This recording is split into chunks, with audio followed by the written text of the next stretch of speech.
Queen Elizabeth is the biggest single item on the MOD's £160 billion kit list. Even part constructed, she's larger than any ship in the Royal Navy.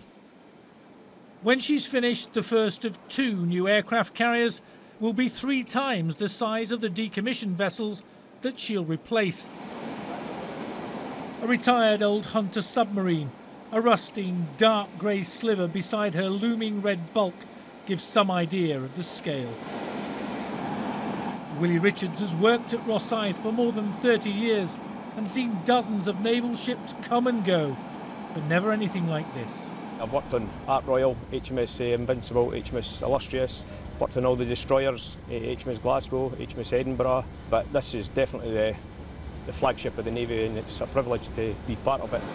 As you move along the vast flight deck, hologram-like clouds of smoke and showers of sparks appear from below decks as the welders and grinders knit the carcass together.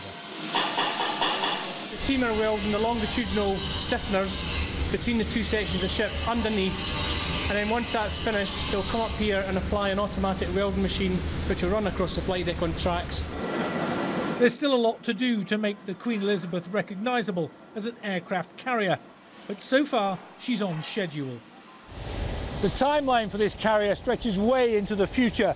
By the spring, the last 2 huge sections of hull here at the stern will be in place. After that, by the end of the year, the construction will be complete. The year after, she'll be floated out into the water. But it won't be until 2017 that the Navy begins sea trials with her, and the year after that, 2018, before the first of the new jets are flying off her flight deck. She'll only come into service proper in 2020.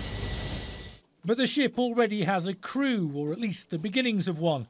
There's already naval guys on board doing test and commissioning work. It's something unique for a ship in build and something that we haven't done before in a ship build. The second thing is that this ship is huge. It's bigger than anything we've ever had in the Royal Navy, or likely to ever have in the Royal Navy.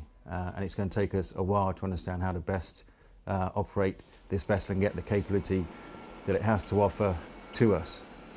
Queen Elizabeth and her sister carrier Prince of Wales will between them account for £5.5 billion of the £160 billion the Ministry of Defence has to spend on new equipment over the coming decade.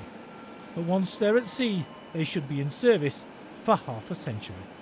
David Bowden, Sky News in Rosyth.